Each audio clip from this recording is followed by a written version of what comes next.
Boa noite. Vamos então hoje fechar uma passagem, né? A passagem do jovem endemoniado ou endemoniado, epilético, lunático, conforme a tradução. Uma passagem que começou lá no versículo 14 do capítulo 17 de Mateus.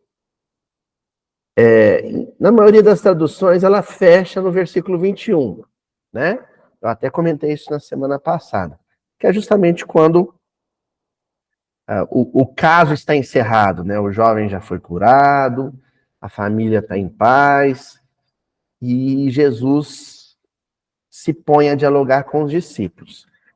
Outras traduções, não, estendem a passagem até o versículo 23. Eu até fiz uma correção aqui na primeira lâmina, né? Eu sou da época que a gente falava lâmina ainda, que era o reto projetor, mas me corrigiram outro dia, é slide.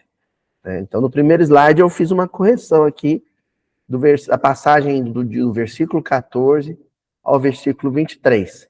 Então, quem quiser em casa, depois com calma, dar uma lida na passagem toda, né? E rememorar os melhores momentos dessa passagem, vale a pena. Versículo 14 até o versículo 23. Boa noite, Dona Joana. O que a gente pode entender desse combo de versículos, né? Incluindo aí os versículos 22 e o 23, que nós estudamos na última semana e nessa semana?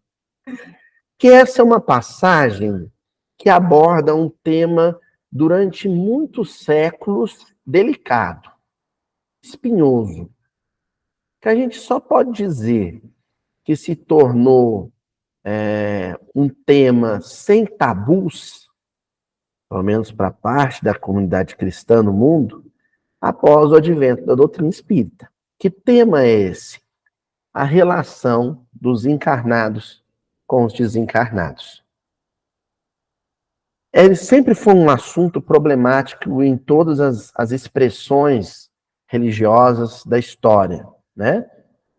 É alguma coisa que estava presente, já que a maioria das religiões elas são de natureza revelada. As religiões elas contam com um componente mediúnico de forma natural. As suas escrituras, os seus textos sagrados são revelados. Portanto, chegam do alto para a terra. Há uma comunicação, em muitas delas há uma comunicação, mas que se dá muito por meio da liturgia religiosa, das cerimônias religiosas. E a doutrina espírita trouxe esse fator, esse elemento indissociável da experiência religiosa para o campo da naturalidade. Não é que o espiritismo torna racional, no sentido acadêmico da palavra, a relação do mundo espiritual com o mundo encarnado. Não é isso. O espiritismo só torna natural. Algo que, a princípio, é visto como uma coisa exótica ou estranha ao nosso olhar, alguma coisa vista como sobrenatural, Kardec propõe que seja abordada de uma maneira natural, espontânea, sem afetação, sem muito espetáculo, sem muita dramatização, né? Com naturalidade. Mas essa relação, ela não é mais simples do que é a nossa relação com os demais encarnados. Porque se dá no campo da interação humana, no campo da convivência. O que eu estou querendo dizer com isso? Que a gente convive com os espíritos, a gente se relaciona com os desencarnados da mesma forma como a gente convive e se relaciona com os outros encarnados. E porque a nossa convivência, a nossa interação com os outros encarnados é problemática, às vezes envolve antipatia, envolve desentendimento, às vezes envolve ressentimento, envolve vingança, envolve mágoa, às vezes envolve ciúme, paixão, né? Esses sentimentos humanos todos que imperam na nossa relação com os outros encarnados, vale para a nossa relação com os desencarnados. Entendeu? O que tem de diferente é a invisibilidade e a intangibilidade. É isso que tem de diferente. Você não vê e não toca com quem você se relaciona, mas se relaciona. E se essa relação é pautada, por exemplo, no ressentimento, você não vai ver, não vai tocar aquele que tem um ressentimento por você ou por quem você tem um ressentimento, mas vai senti-lo. E quando a gente fala do sentir, a gente está falando no campo da sugestão. Tudo que eu disse aqui, quem quiser, viu, Cristina, um viés de estudo assim, mais sistematizado, capítulo a capítulo, livro, pensamento e vida. É obra-prima do Emmanuel, digamos assim, neurocientista, um pouco. Não gostei do termo. Do Emmanuel, psicólogo, eu acho pouco. É mais que isso. Enfim, do gênio que estuda a mente. Ora tratando dos aspectos neurológicos, alguma coisa ele deixa entrever, né? Da mente como sede do pensamento e do controle do corpo. Ora tratando como um psicólogo da mente na sua relação consigo mesma, as suas emoções, ora tratando até do ponto de vista sociológico, porque ele vai falar de sugestões, de associações, vai tratar de educação, ele trata de família, ele trata de filhos, tudo lá. Mas o fulcro, o ponto central de análise dele é a mente, tá?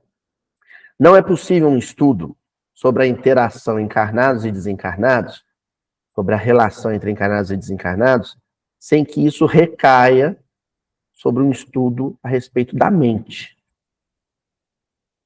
Entendeu? Mentes em perturbação, mentes em conflito, mentes adoecidas manterão relações ou interações adoecidas, perturbadas com o plano desencarnado. E isso vale para eles. Eles ou os que estão aqui.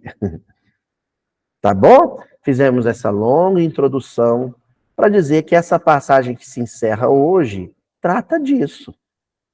Um menino, um jovem, que tem uma predisposição orgânica, fisiológica, para transtornos do campo psíquico, né? A psiquiatria explica isso.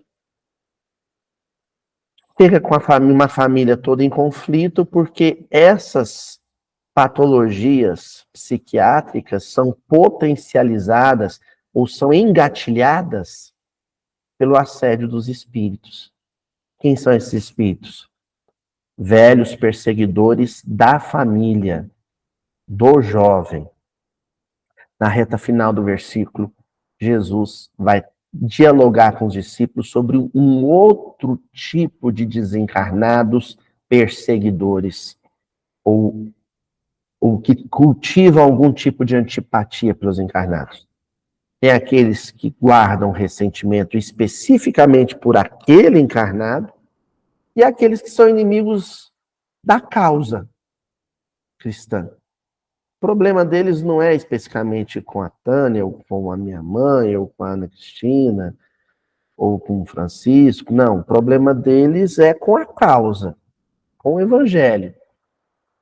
O problema deles é com o conceito de vida que Jesus espalha na humanidade com a sua encarnação. Isso atrapalha os interesses, os caprichos, as paixões, os desejos que eles nutrem. E que eles não querem que terminem. Entendeu? A gente começou a ver isso na semana passada. E aí, tratando dessa questão, a gente percebeu que essa movimentação do plano espiritual ou das famílias espirituais que se antipatizam com o evangelho, Euridice, que tem profunda antipatia pelo evangelho, Não é um assédio desorganizado. Não são desordeiros. Eles gostam da desordem. Mas para incutir a desordem no meio humano, eles se organizam. Eles se ordenam. Entendeu? Existe estratégia. Existe um planejamento quase que militar mesmo nessa movimentação desses desencarnados.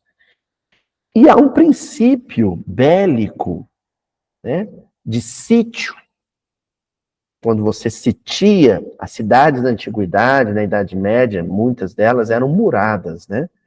Então, você sitiava a cidade e você tinha que achar uma brecha, um ponto vulnerável na muralha para poder invadir, penetrar na cidadela.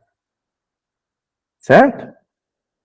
Por isso que o movimento cristão, e para a gente lavar a nossa roupa suja e não a dos outros, o movimento espírita está em constante estado de sítio. Sitiados estamos todas as vezes que nos reunimos nessa casa. E essa legião, para usar um termo militar, né? Essa legião que nos sitia, ela nos estuda, nos examina. Nos examinam mais do que nós nos examinamos e nos estudamos, que é o conselho de Santo Agostinho, que a gente não faz. Para, Euridice.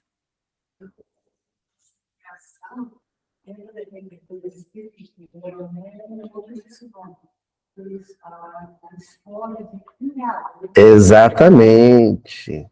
Olha, a Euridice está lembrando aqui nós estamos em reação à Escola de Vingadores. Semana passada, Euridice, você não pôde participar do estudo, a gente leu uma lição do Humberto de Campos, de um grupo também, uma legião de espíritos, em que o coordenador do grupo, ele pede aos seus seguidores que deem sugestões de como desarticular o movimento espírita.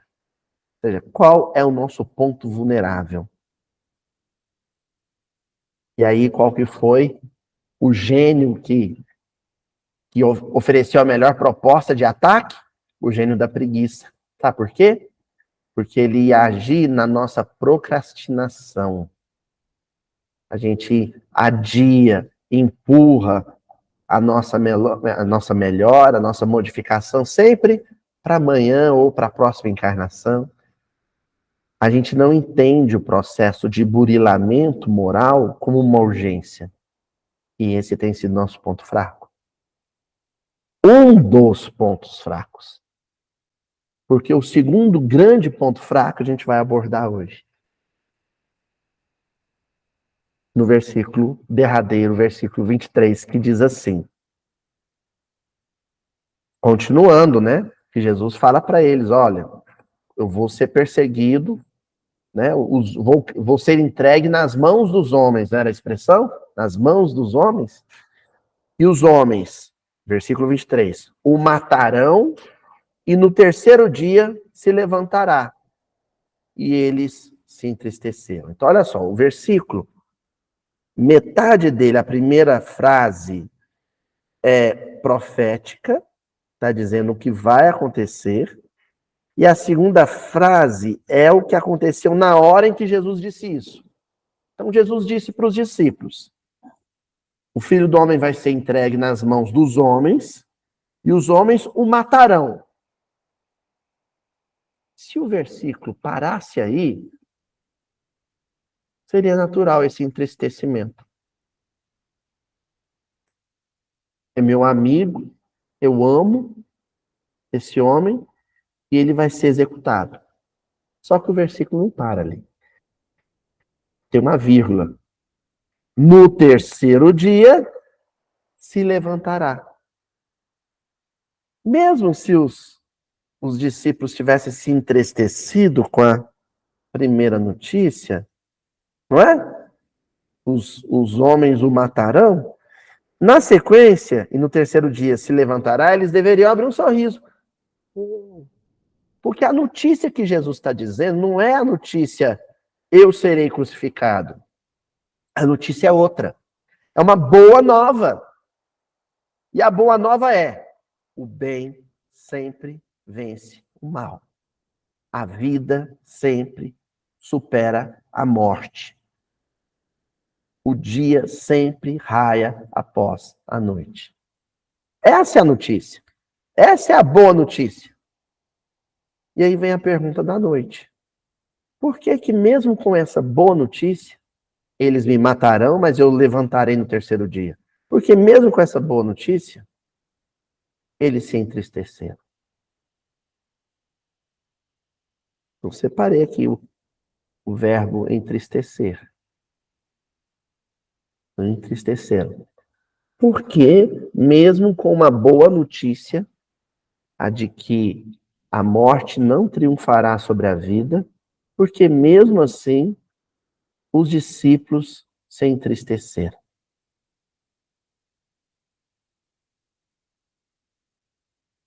Bom, depois dessa pausa dramática, né, para reflexão, olha, eles se entristeceram não com o que os homens fariam com Jesus. Eles se entristeceram com aquilo que eles deixariam de fazer como discípulos. O problema aqui em pauta não é o que os homens maus farão com Jesus. Não é o que os inimigos farão com Jesus.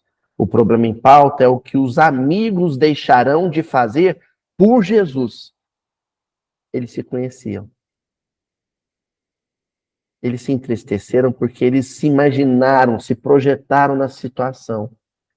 Tá, e quando os soldados romanos, os soldados do Sinédrio, partirem para cima com tudo, com prisão e execução, como é que eu vou me comportar? E aí, ao constatar as possibilidades de queda, as possibilidades de fracasso na hora H, na hora do testemunho, eles se entristeceram consigo mesmo. Esse é o segundo ponto vulnerável. O nosso abatimento ante a nossa fragilidade. A nossa falta de fé em si mesmo. Em nós mesmos. É aí que as trevas, quando eu falo as trevas, é a escuridão, justamente para não personalizar. Na doutrina espírita, a gente sempre fala as sombras, as trevas, porque nós não estamos falando de demônios, de seres criados eternamente para o mal. Isso não existe para o espírito. Nós falamos sim de pensamentos, de sentimentos negativos, que alteram a psicosfera, o campo vibratório, gerando aquela escuridão ou aquelas sombras que caracterizam um ambiente pesado. Então, as trevas deitam e rolam quando percebem que alguém está desanimado consigo mesmo. Alguém que descreu de si mesmo. É aquele medo, sabe, Tininha? Aquele medo que você sente de que eu não vou ser capaz de fazer isso. Eu me preparei para isso, eu sei que isso é a coisa certa a ser feita, mas eu não me sinto à altura, grande o bastante para executar essa tarefa. Eu acho que eu vou falhar na hora H. E aí, pronto. O seu tônus vibratório começa a baixar, os seus sentimentos de derrotismo e desânimo começam a tomar conta do seu coração, e você é aquele boizinho que sangrou num rio cheio de piranhas. Aí já era, né? Aí o ataque é inevitável, porque você sangrou dentro d'água. Você exalou um odor vibratório, um odor fluídico de medo, desalento e desânimo. As hienas, ó, Oh, carniça! E vem pro ataque. Tem um bichinho morrendo aí, ó, em inanição espiritual, sangrando espiritualmente. E aí o ataque é inevitável. Então, quais são? Ó, de cara, hein? Eu nem apresentei os textos que eu separei, mas de cara, quais são os dois pontos nevrálgicos, assim, sabe? Aqueles pontos delicados da nossa muralha espiritual, frágeis. Você sabe, ó, se bater ali é problemático. Tenho que reforçar a vigilância ali. Quais são os dois pontos? Primeiro, a procrastinação. Ficar adiando a reforma íntima para amanhã, adiando o dever para depois. E segundo, o desânimo, o abatimento, a falta de fé e confiança no próprio poder de regeneração e de execução do bem. Esses dois pontos. Você pode ter muitos talentos, pode ter muito tempo de estudo, pode ter muita experiência. Mas cuidado, atento nisso. Se vier aquela ideia assim, ó, seu Francisco, aquela ideia assim, não reconcilia com fulano, não. Você não tem condição. Você é humano. Calma, vocês ainda vão ter uma encarnação para rever isso. Cuidado. Sugestão sombria.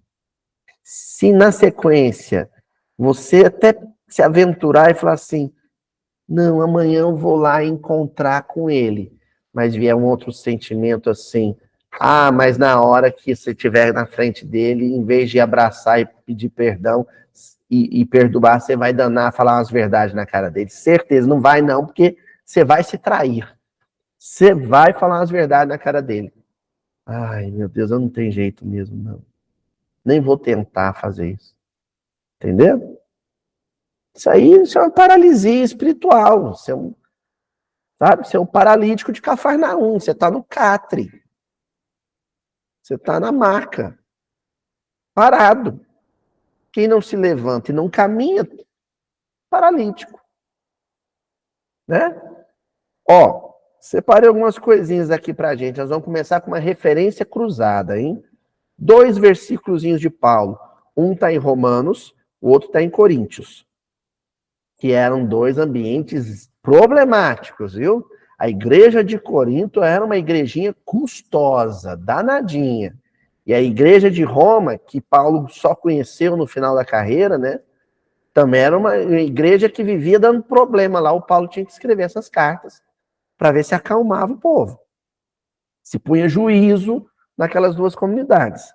E aí, na segunda carta de Paulo para Coríntios, no capítulo 4, versículo 7, ele diz assim para eles numa carta: temos, porém, este tesouro em vasos de barro, para que a sublimidade seja da virtude de Deus e não de nós.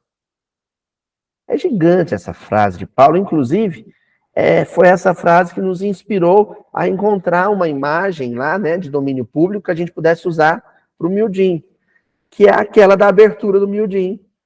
O pessoal que acompanha pela internet tudo já conhece, né, Cristina? Que é a mão de Jesus, e na mão de Jesus o que tem? Um vasinho de barro. É uma referência a esse versículo aqui. O que Paulo vai dizer? O vaso em si é delicado, frágil, vulnerável. O vaso pode trincar, o vaso pode se espatifar, o vaso é muito vulnerável. Mas e a mão que o sustenta? E a pessoa que toma conta dele? É forte e zelosa e atenciosa. O vaso é fraco, mas quem cuida do vaso, não. É esperto e forte. Então o vaso não vai trincar. Não pelo vaso, mas por quem está cuidando dele. Nós somos vasos de barro. Recipientes prontos para receber o conteúdo sagrado, o leite sagrado da lei divina. Nós Por nós mesmos somos fracos. A gente é plenamente consciente disso. Mas é Jesus que nos sustenta. Jesus nos tem nas mãos. Então, vamos confiar nele. Não na nossa substância. Vamos confiar nele. E aí, em seguida, os Romanos, Paulo escreve assim, capítulo 12, versículo 21.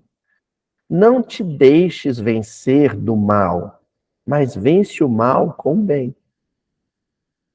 O mal é o desânimo, a apatia, a falta de coragem, de motivação, de ânimo, de bom ânimo. O bem é o ânimo, a coragem, o entusiasmo com a vida. Isso é o bem.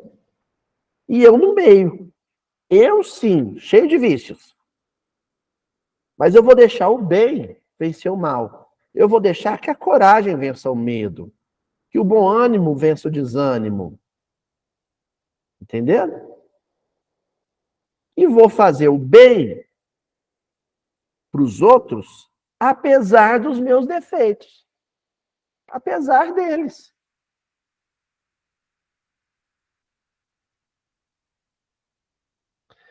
Hoje eu escutei um amigo meu, lá da universidade, falou uma coisa muito interessante para mim. Ele disse que tinha assistido o Mildinho que saiu ontem, aquele Mildinho do... agora eu esqueci. Eu esqueço os Mildinhos que eu falo. Que saiu ontem. O que saiu ontem foi qual? Me esqueci agora o assunto, né? Eu sei que ele assistiu e ficou impressionado e chegou lá e falou assim, cara, eu assisti aquilo e aquilo parecia tão bacana, a ideia era tão ótima. E eu pensava, mas é o Aloysio que está falando isso? Porque ele me conhece, ele convive comigo, ele sabe os meus defeitos. E eu falo assim, cara, é muito diferente você e o cara que fala lá. Eu falo, pois é, né? Esse é o meu grande problema. Isso é o que vão me jogar na cara quando eu desencarnar. Por quê? Porque há um esforço sobre-humano, hercúleo, de estabelecer a coerência entre o conteúdo e o portador do conteúdo, mas nem sempre, como para usar uma linguagem do boxe, né? O golpe encaixa. Nem sempre dá certo. Muitas vezes dá bem errado, né? Mas é um compromisso assumido. É um compromisso. Tanto é que tem aquela memorável frase, né?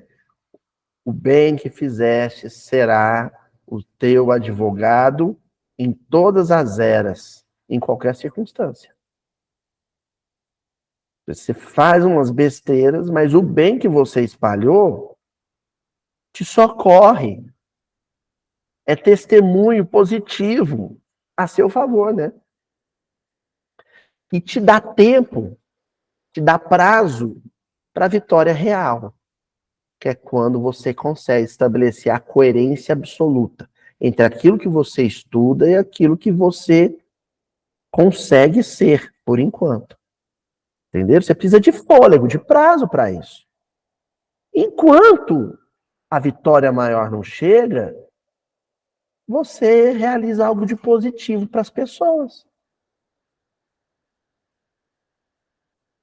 A mão que entregar... Olha só, raciocinem comigo.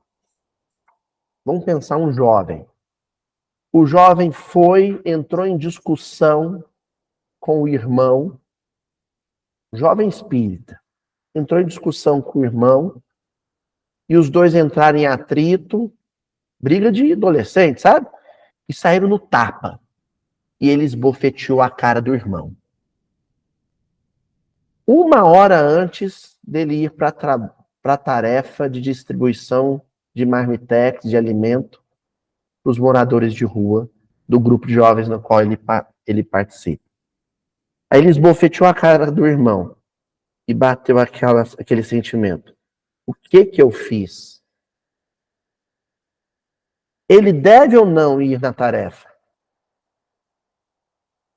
Ó, na hora que ele pegar a marmita, o marmitex, a quentinha, e entregar para o morador de rua, a quentinha vai matar a fome do morador de rua do mesmo jeito. Entendeu? Se for ele que entregar, outro que entregar, vai matar a fome do mesmo jeito. Então ele tem que entregar, porque a maldição de Caim está nele, não na quentinha. Não na quentinha. Sem contar, Tonzinho, que na hora que ele entregar aquela quentinha para o morador de rua, e o morador de rua derramar uma lágrima e olhar para ele e falar, obrigado, irmão. Isso vai ajudar ele a dormir menos culpado.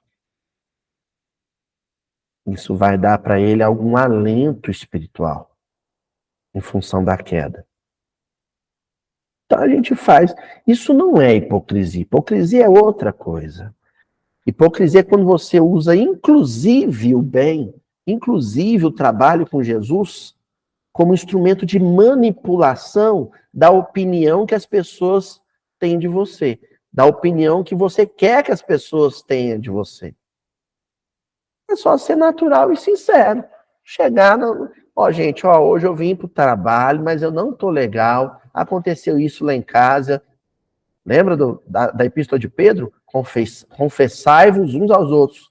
Aconteceu isso, isso, isso. Queria que vocês fizessem uma prece para mim. E eu estou na tarefa hoje para ver se ela me ajuda a levantar, a reerguer. Olha a honestidade. Então, os irmãos, quando olharem você entregando a quentinha, os companheiros de grupo, sabe muito bem quem você é e vai te admirar pelo seu esforço. Olha lá, danadinho pisou na bola, mas não deixou a peteca cair. Veio trabalhar mesmo assim. Que é diferente de eu chegar, meus irmãozinhos, nesse dia de paz e de luz. Não, aí é teatro. A palavra hipócrita, do grego, quer dizer ator. Era o homem, por exemplo, que usava uma máscara feminina, uma roupa de mulher, mas ele não era aquilo que ele interpretava. É outra história. É outro papo. Né? Outro dia a Ju falou pra mim, você fica falando as coisas feias que você faz lá no meu dia, você queima seu filme. Você não tem importância. Eu posso queimar o meu filme, eu não posso queimar o filme de Jesus. Eu não posso errar na hora de falar dele, mas na hora de falar de mim, tá tudo certo. Porque tem que ter essa sinceridade que o Paulo está falando aqui. Bom, apresentado o Paulo, vamos agora ao comentário do Emmanuel. Aliás, do Emmanuel não. Desculpa, boa noite. Ah, vieram de fora. Ah, sejam bem-vindas. Qual o nome? Gente, eu nem vou falar para a Ju cortar, porque é bom a gente estar recebendo visita. A senhora é? Marlita? Marleita. E a senhora? Lilian. Vocês são de Uberaba? Ah, que coisa boa. Sejam bem-vindas. Porque nós estamos gravando aqui, eu estou contando para o pessoal da internet que vocês estão visitando a gente. Ah, coisa boa. Sejam bem-vindas. Bom, e aí tem uma obra do Chico muito interessante, que se chama Entre Irmãos de Outras Terras. O Chico ele fez uma excursão na final da década de 60, segunda metade da década de 60, acho que foi em 1966, na Europa e nos Estados Unidos. O Chico foi na França, foi na Inglaterra e foi nos Estados Unidos. E nas várias casas, os vários grupos que ele visitou, ele sempre psicografou. E aí aconteceu um fenômeno interessante. Os autores que ditavam as mensagens pelo Chico eram autores espíritos locais, digamos assim. Entendeu?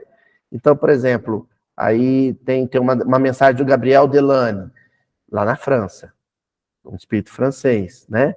Aí tem por exemplo, essa mensagem do Anderson, que é o espírito que dita essa mensagem que nós vamos estudar agora, na Inglaterra, um espírito inglês.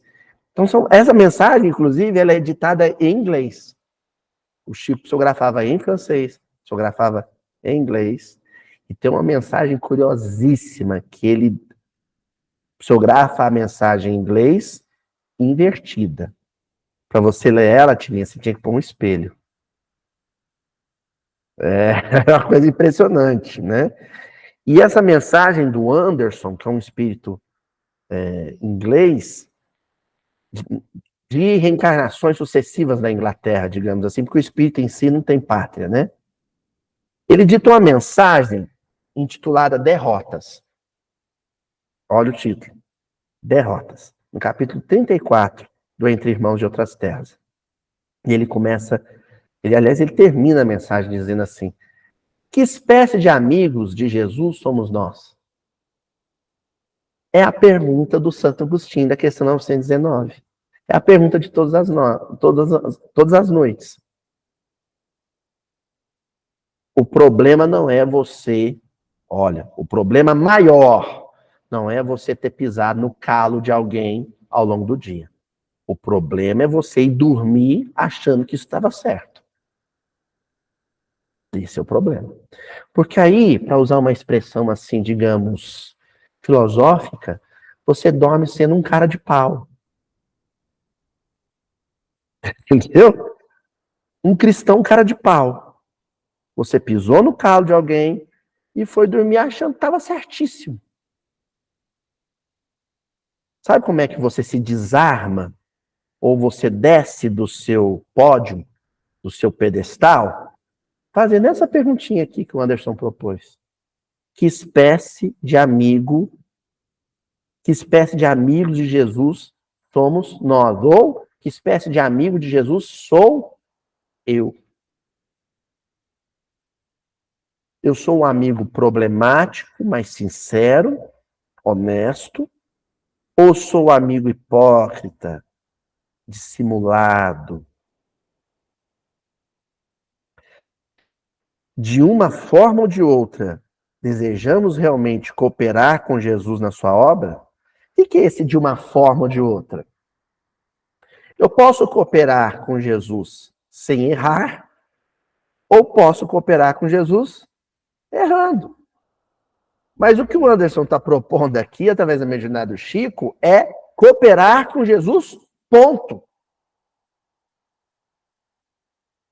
É Jesus dizendo para o Lázaro assim, Dona Joana, Lázaro, vem para fora. E o danadinho sai de dentro do túmulo, sai de dentro da cripta, do jeito que ele estava. A irmã dele, a irmã, chega a falar para Jesus, o senhor vai fazer isso mesmo? Porque ele já está lá 4 dias. Está fedendo. Deve estar feio, meio azulado. O senhor tem certeza que o senhor vai fazer isso? Jesus fala, vem para fora. Vocês acham que o Lázaro, antes de espera aí, deixa eu passar uma base aqui, né? Um perfuminho, deixa eu desamarrotar aqui o sudário. Não, ele saiu para fora do jeito que ele estava. Porque a questão ali era obedecer Jesus. Ele me chamou, eu vou. Do jeito que eu sou, do jeito que eu estou, nas minhas condições, com as minhas limitações, com as minhas fragilidades. Ele ainda saiu com os pés e as mãos atados. Tanto que Jesus disse para os discípulos, desatai-o e deixai-o ir. Eles vão lá e libertam as mãos, os pés, porque ele sai ainda com as suas limitações. Mas ele obedece. A pergunta de Paulo, por exemplo, para Jesus nas portas de Damasco, não foi: o senhor tem certeza que o senhor quer que eu faça isso mesmo? Não foi essa a pergunta.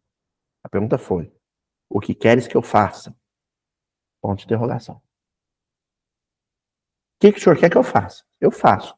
Mesmo sendo eu quem o senhor está cansado de saber que eu sou. E mais tarde, Paulo ainda vai dizer, né? Com a graça de Deus, já sou quem sou. E ele estava não se referindo aos seus defeitos. Ele estava se referindo às suas virtudes. Ele se refere aos seus defeitos quando ele fala assim, tem um espinho na carne. Aí ele está falando dos defeitos. Mas quando ele fala que a graça de Deus já sou quem sou, graças a Deus, graças à intervenção divina, à misericórdia divina, eu já apresento virtudes que eu não apresentaria se ele não se apiedasse de mim. É isso. Aí continua o Anderson. Às vezes, antes ele fala assim, façamo-lo agora mesmo. Bernadette, vem para fora, sai da escuridão, sai da sua morte espiritual. E aí o Anderson diz assim, o conselho dele, façamos agora mesmo. Não procrastina, não adia, não retarde o processo. É agora, do jeito que está. Estão percebendo como o probleminha que eu comentei a semana passada está relacionado com esse? Os dois calcanhares de Aquiles. O primeiro, a nossa procrastinação, deixar sempre para amanhã o que a gente tem que fazer hoje. O segundo, a falta de confiança em nós mesmos, nosso poder de regeneração. Em função de um, a gente cai no outro. O Cristo, somos pecadores. Só isso a frase. Somos pecadores, ponto. O Cristo sabe de nossas fraquezas, ponto. Com a luz do seu amor, Jesus nos elimina os temores e as aflições. Somos pecadores? Somos.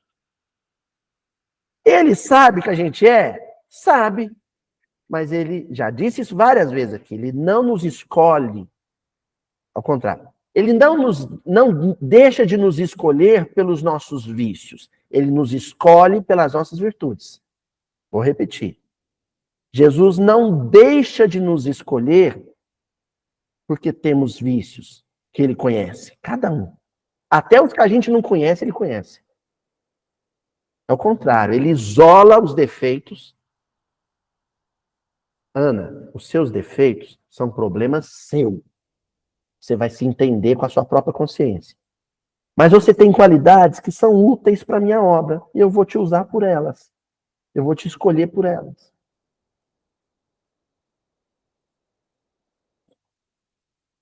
Então, deixar de ir é supor uma incompetência que Jesus não tem. Uma incompetência para recursos humanos, para gestão de recursos humanos, que ele não tem. Ele é um baita de um CEO.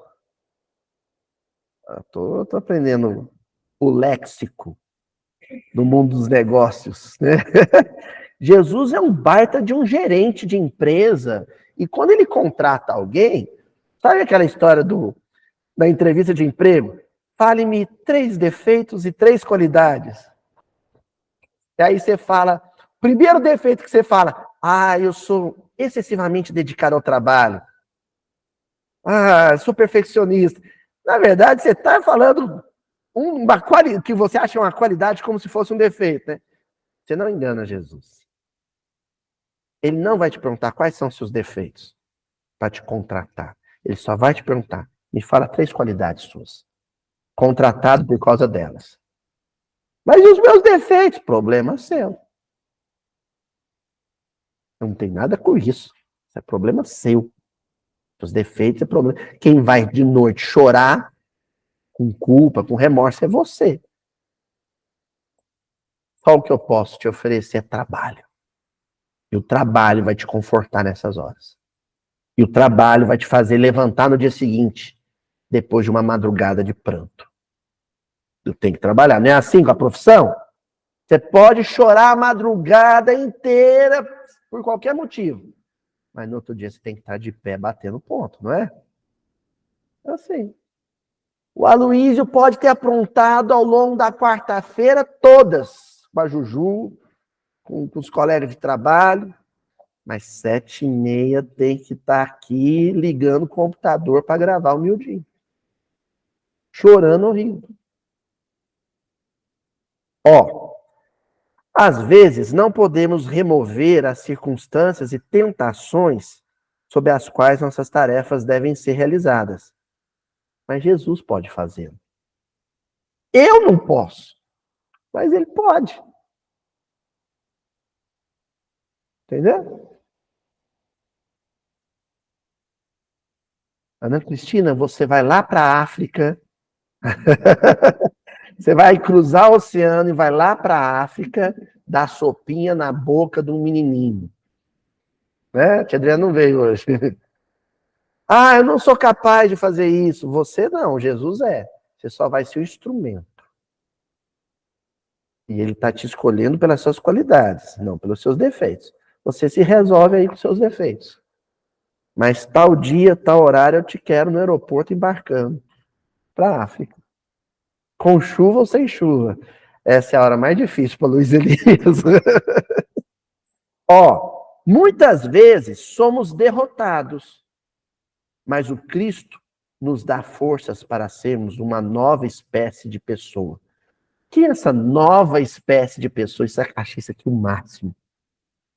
Tem até uma coisa meio chavão, meio um clichê agora, né? Seja a sua melhor versão. Isso aí tá nos, nos como é que diz, né? Epitetos pós-modernos, né?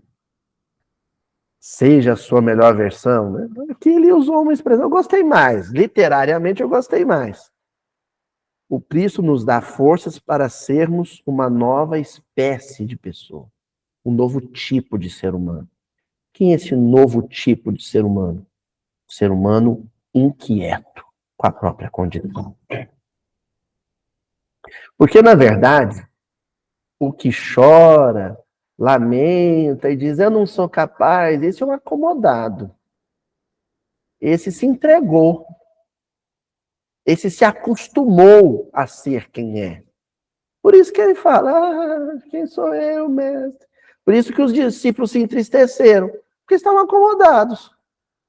Eles ficaram tristes quando Jesus disse, o filho do homem vai ser executado, mas vai se levantar no terceiro dia. E eles se entristeceram. Por quê? Porque eles não estavam afim de ser alguém diferente. Não estavam. Até aquele momento, não. Até aquele momento, não. Como Pedro não foi. Tem isso, né? E Pedro não foi alguém diferente. Ele cortou a orelha de Malcos, ele negou Jesus 3 vezes. Simão Pedro de Lima, meu amigo, professor querido, ele fala um negócio genial. Ele fala assim, Jesus só tinha gente boa de amigo, né? Um traiu, o outro negou e 9 deu no pé. Só gente boa. E João, vamos fazer justiça. João ficou lá, né? Então, mais 11. Né? Um traiu, o outro negou e 9 deu no pé. Só gente boa. Ele conhecia as fraquezas de cada um, como conhecia as qualidades de cada um. Né? Hashtag vejam The Chosen. Interessante, outro dia eu comentei, né? Acho que eu já falei aqui para vocês também. The Chosen, a palavra The Chosen quer dizer os escolhidos. O seriado não é sobre Jesus. Tanto que ele vai passar para a quinta, sexta temporada, já não vai ter o Jesus no elenco mais. Porque o foco, dona Cíntia, o foco não é Jesus. O foco narrativo da série é os discípulos, os escolhidos. Não só os 12, mas também Madalena, né? Tem um episódio que chama muita atenção, é um que eles ficam brigando entre si, né? O Pedro começa a jogar umas verdades na cara do Mateus e tá aquele climão. O episódio inteiro, 30 minutos só de episódio, e Jesus não aparece, ele aparece nos 2 minutos finais. Cansado de ter trabalhado. Tipo, vocês estão aí batendo boca enquanto eu ralo, né? Porque o foco ali é justamente as fragilidades dos apóstolos. Isso fica evidenciado depois das narrativas, quando você pega o cânone bíblico, né? Das narrativas todas dos 4 evangelhos, o livro que vem na sequência do cânone imediatamente após o livro de João, que é Atos dos Apóstolos. Né? Lá no livro Paulo Estevão, não sei quem que vai estar lembrado, né? O projeto de Lucas com Atos dos Apóstolos era contar a vida de Paulo. Quem era para ter escrito Paulo Estevão, a princípio, seria Lucas, né? Aí Paulo fala para ele, ó, primeiro, você vai tirar eu do centro. Você vai falar sobre todos. Segundo, você pode até falar das minhas conquistas, mas você tem que mencionar também as minhas quedas. E o resultado disso foi Atos dos Apóstolos. Ele diz isso para Lucas preso em Cesareia Marítima. Entregando os manuscritos lá para o Evangelho de Lucas, ele entrega na mão de Lucas o que ele já tinha notado, fala, termina o livro, e Lucas fala para ele, eu tenho um outro plano, escrever um livro sobre a sua história. E ele diz, não, fale sobre o que aconteceu com todos nós após a crucificação. Então, nessa dica literária de Paulo para Lucas, é interessante que ele diz assim, se parar aqui, se não tiver Atos dos Apóstolos, o único relato que se tem vai se ter da vida de Pedro é a queda dele. Já pararam para pensar nisso? Se não tivesse Atos dos Apóstolos, o único relato que se teria da vida de Pedro é aquilo que ele fez uns 3 anos, que em grande maioria foi burrada. Pedro era o rei da manota, né? Termina os evangelhos todos com a negação. No entanto, quando vem a narrativa de Atos dos Apóstolos, aí mostra um Pedro redimido, aí mostra um gigante, o pai da comunidade cristã, o pai espiritual, quem assume realmente a função de liderança após a crucificação de Jesus. E se a narrativa de Atos dos Apóstolos terminasse com a execução de Estevão? E aí, o que a gente saberia de Paulo? Ah, é um assassino. No entanto, prossegue após a conversão de... Enfim, vocês estão vendo como o fracasso era previsto, a queda era esperada, Jesus não foi pego de surpresa, Jesus não tinha a menor ilusão em relação a qualquer um deles. No entanto, Jesus sabia muito bem do poder que cada um teria de se erguer. Entendeu? É nisso que Jesus acreditava, e é nisso que ele acredita quando nos oferece a oportunidade de estar nesse salão essa noite. Ó, vamos avançar que tem mais texto. Excursão de Paz, o livro, texto do Emmanuel, capítulo 5. Lutar ou perder. Eu não precisava nem ler nada dessa mensagem, só no título. A brincadeira retórica de Emmanuel aqui é genial. Normalmente, qual que é o dito popular? Ganhar ou perder? O Emmanuel substitui o verbo. Lutar ou perder. Ou seja, a alternativa à derrota é a luta. Se você lutou, você já ganhou. Se você se esforçou, você já ganhou.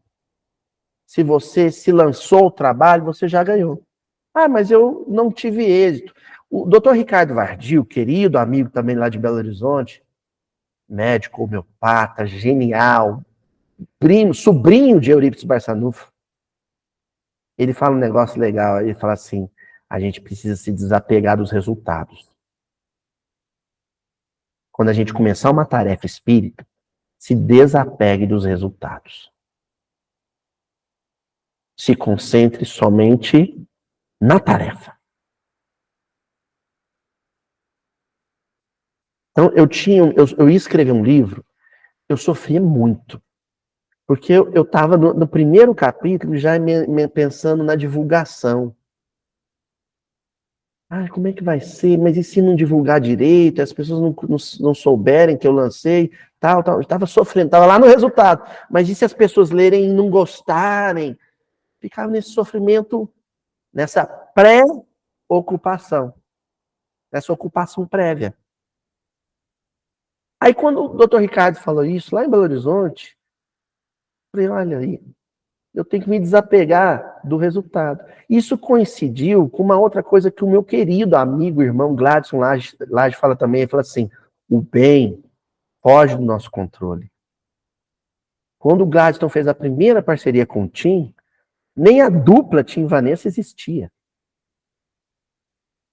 Ele fez a música despretensiosamente, mas ele falou, fugiu do meu controle. Eu fiz uma música para mostrar para o Tim, mostrar para os meninos da mocidade, lá no precursor, lá na União Espírita Mineira, em Belo Horizonte. E de repente, né? Tem até uma história curiosa que o Gladstone conta. Ele foi chamado para fazer uma palestra em Cláudio, aqui no Centro-Oeste, e sentou lá, e antes da palestra o pessoal foi se apresentar, mas conhecia ele como palestrante, né? E aí o cara sentado do lado, assim, essa música, Pedro, é lindíssima. Ele falou assim, eu também acho, né? Não sabia que ele era o autor, né? Então, a gente faz as coisas e aquilo foge do seu controle. Você não pode se apegar ao resultado. Você tem que focar na tarefa. O tamanho que isso vai ter depois não depende de você. Olha o que Paulo dizia. Eu semeei, Apolo cultivou, mas quem dá crescimento é Deus.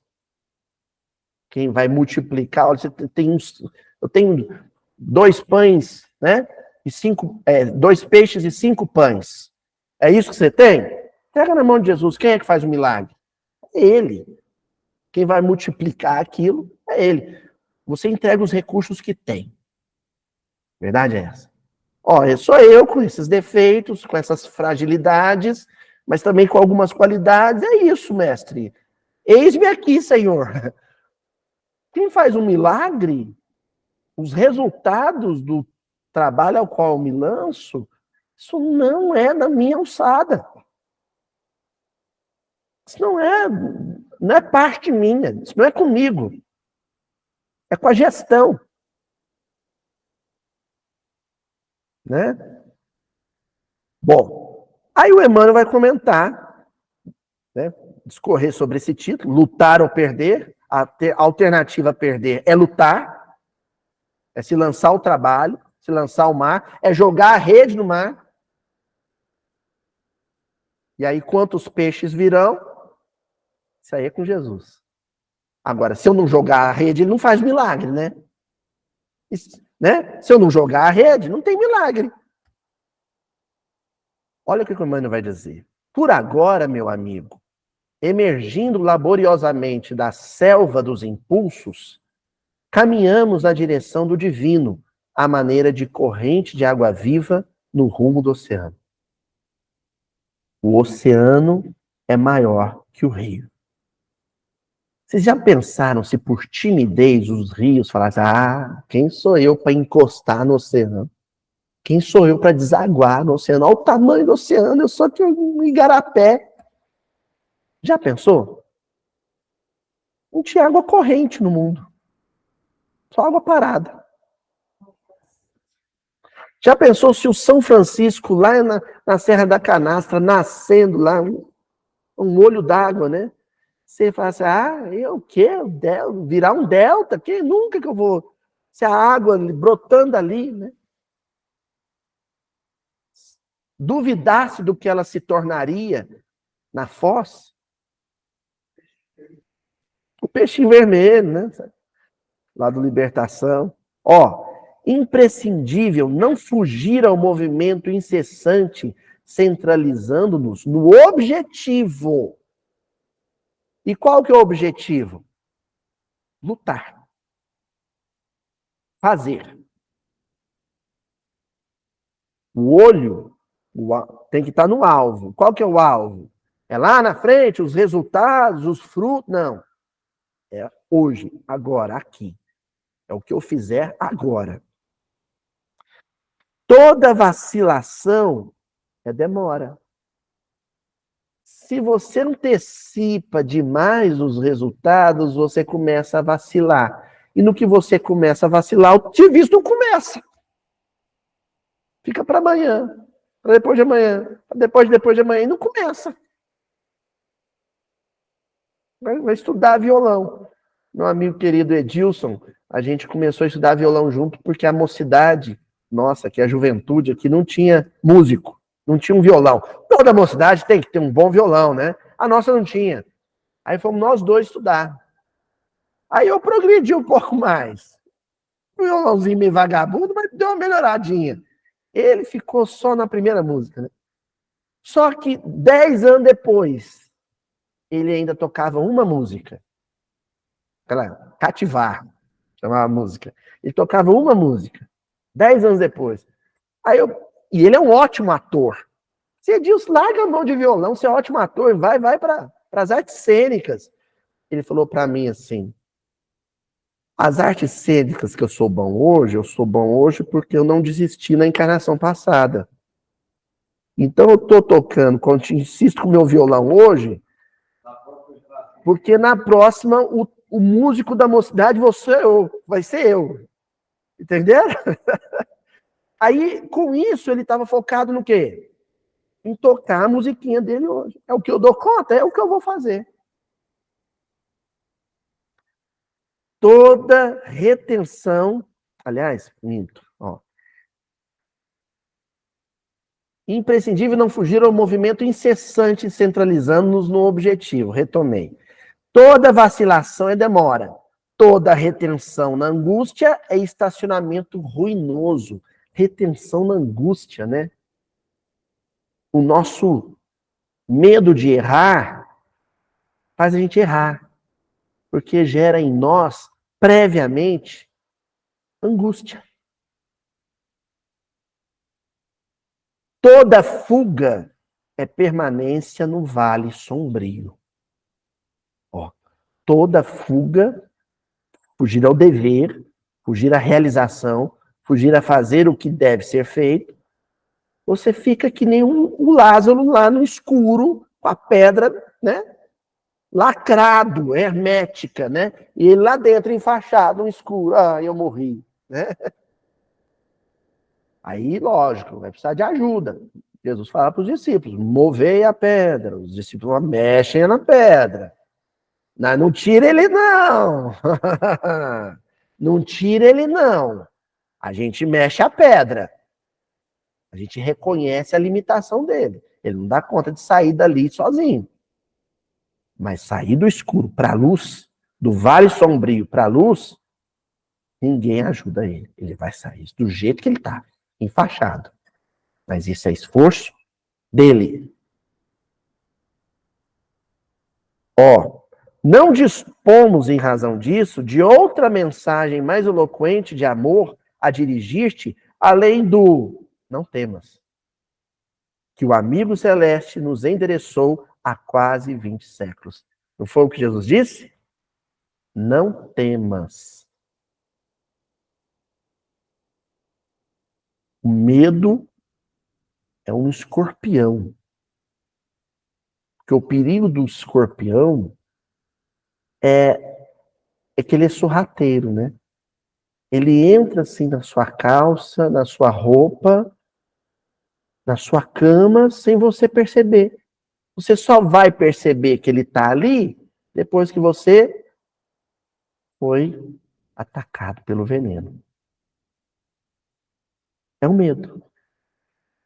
A gente não percebe que a gente está se apavorando quando você só se dá conta quando ele te jogou para a lona, ele te adoeceu, ele te paralisou.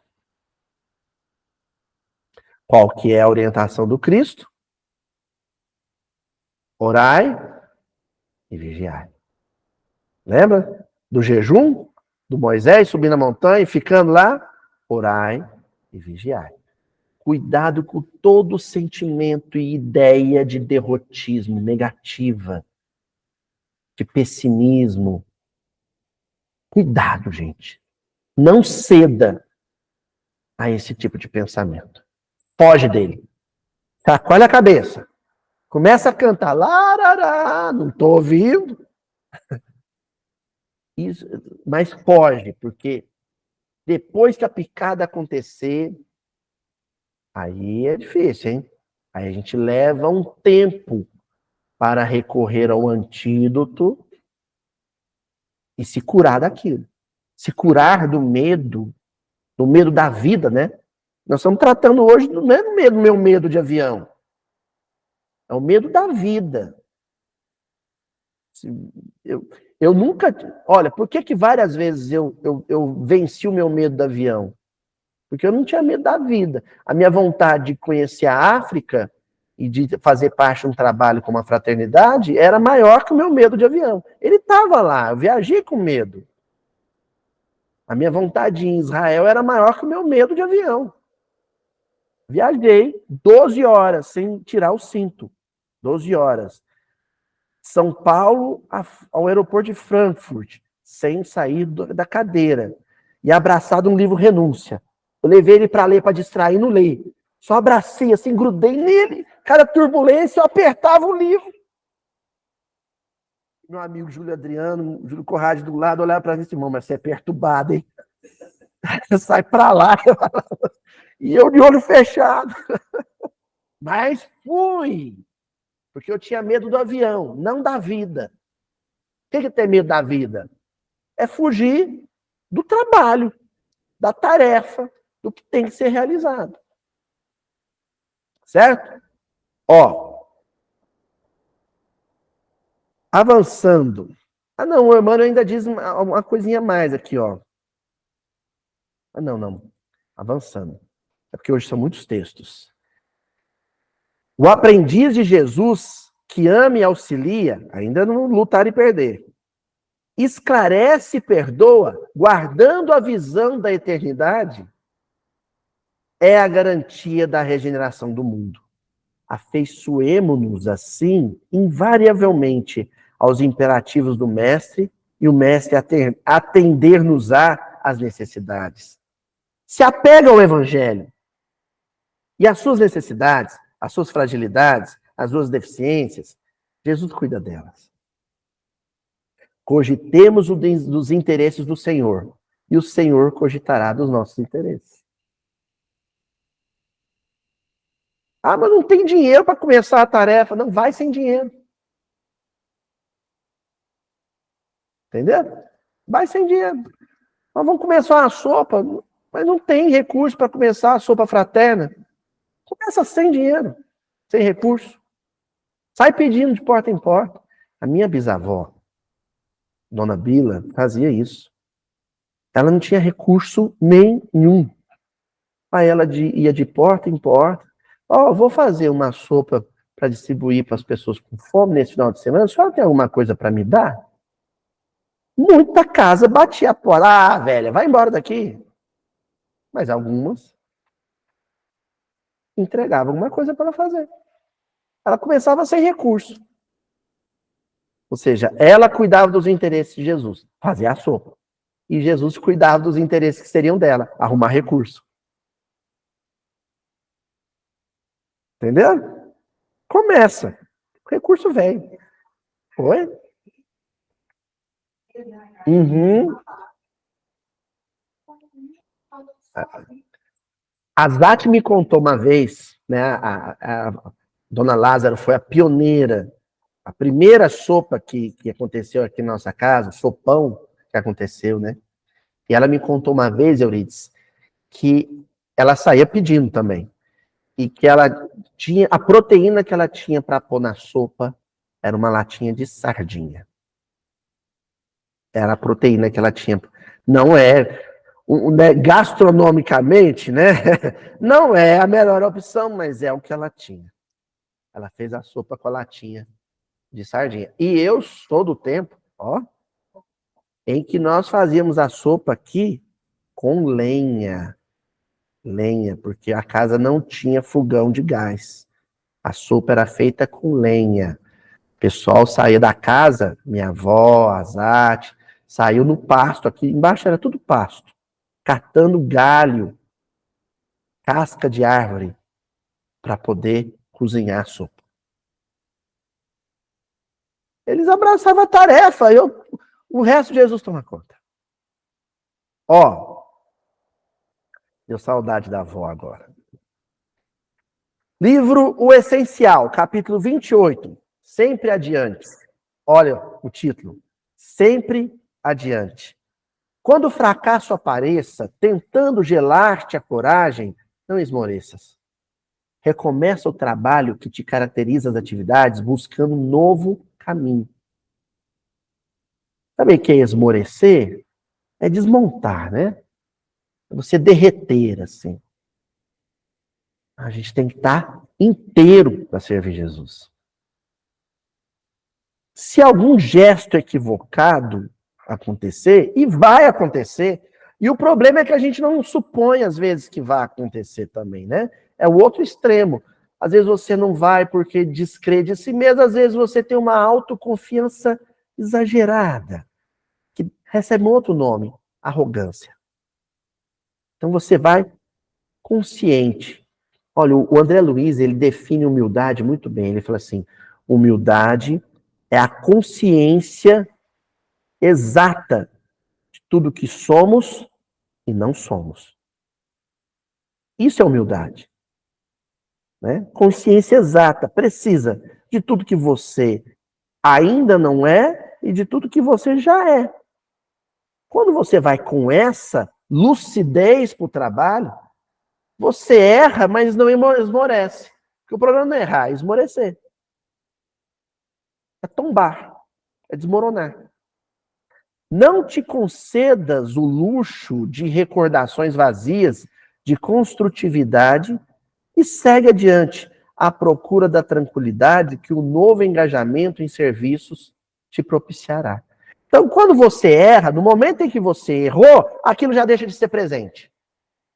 E já vira passado. Vocês entenderam? Errei. Estava lá mexendo um latão de sopa, fazendo sopão para distribuir para os moradores de rua. E aí um colega veio e falou, deixa eu mexer. Eu disse, não, esse trabalho é meu. E respondeu ele ríspido.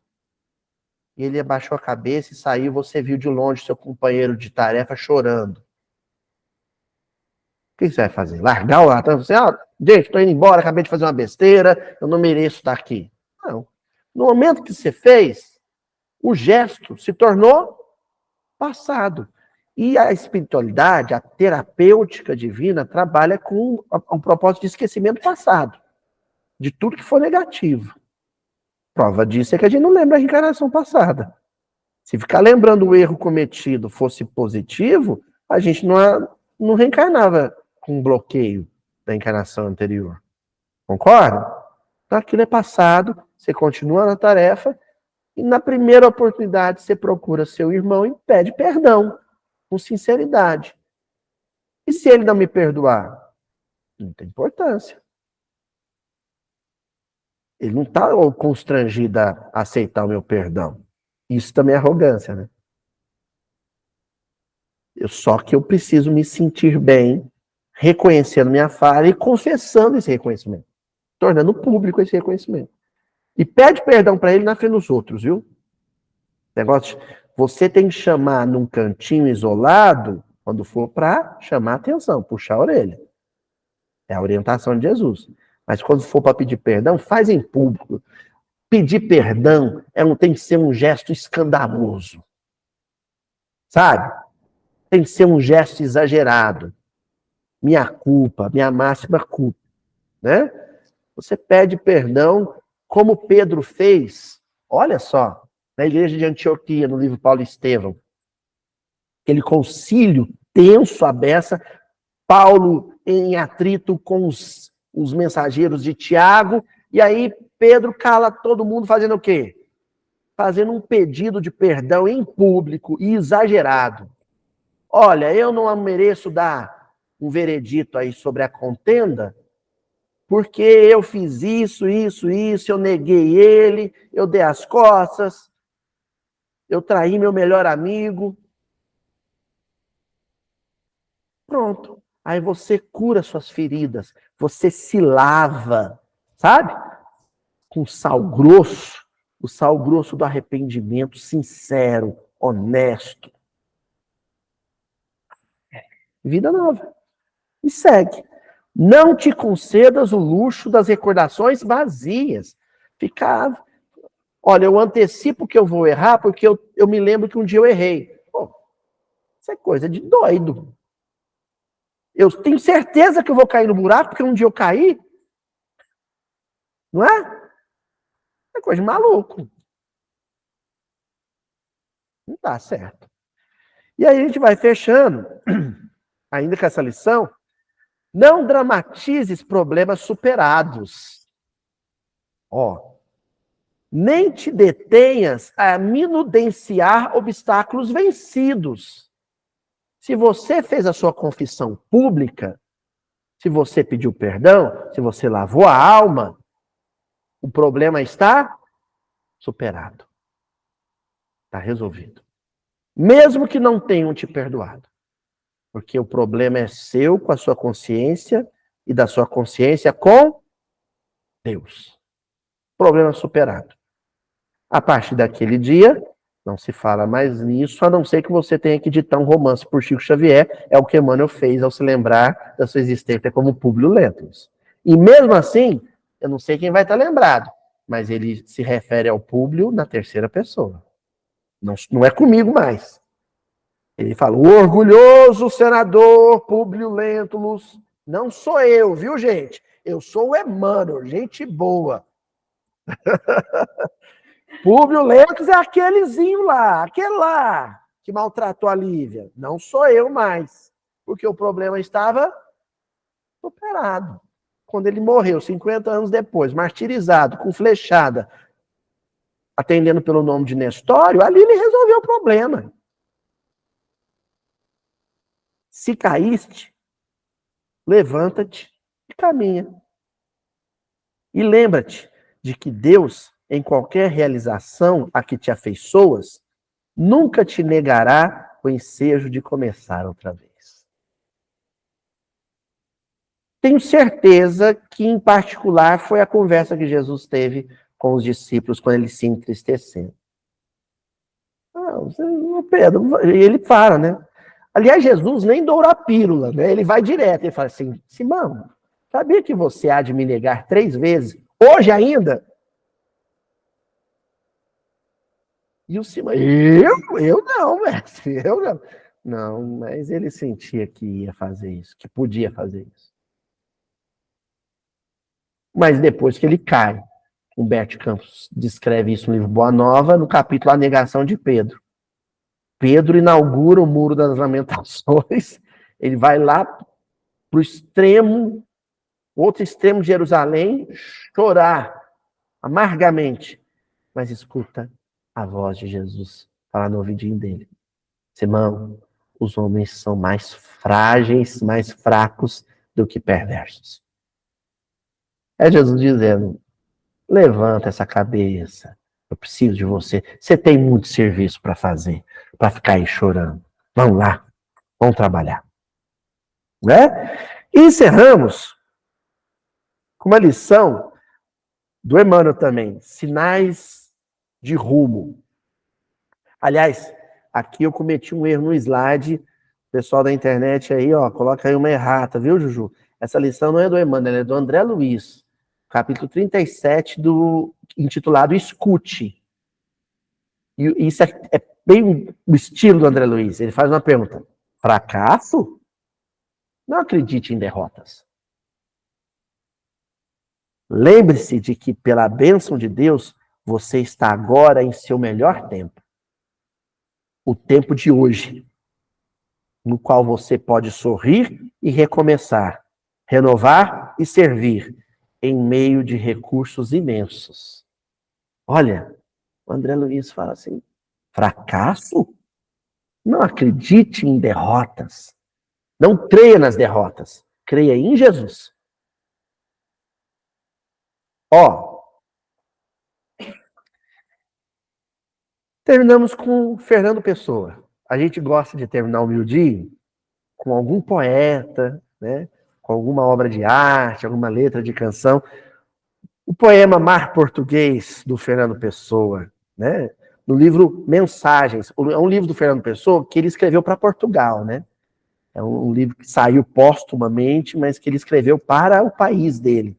E aí no livro, no poema Mar Português, começa, ó, mar salgado, quanto do teu sal são lágrimas de Portugal, né?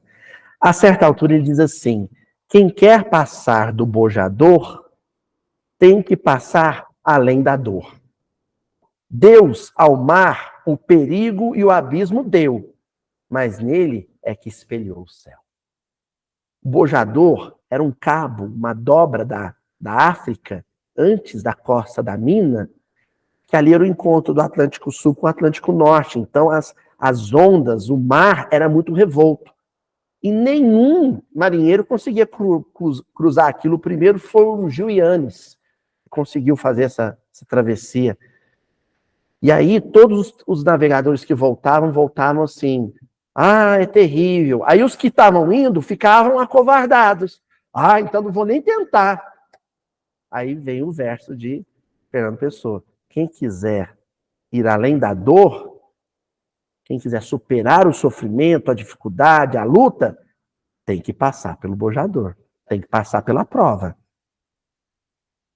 O mar é revolto, o mar é agitado, mas ele espelha o céu. O plano físico, a encarnação, a existência do berço ao túmulo, é difícil, mas é nela que a gente vai espelhar as verdades e a glória de Deus. Tá bom? Até a semana que vem.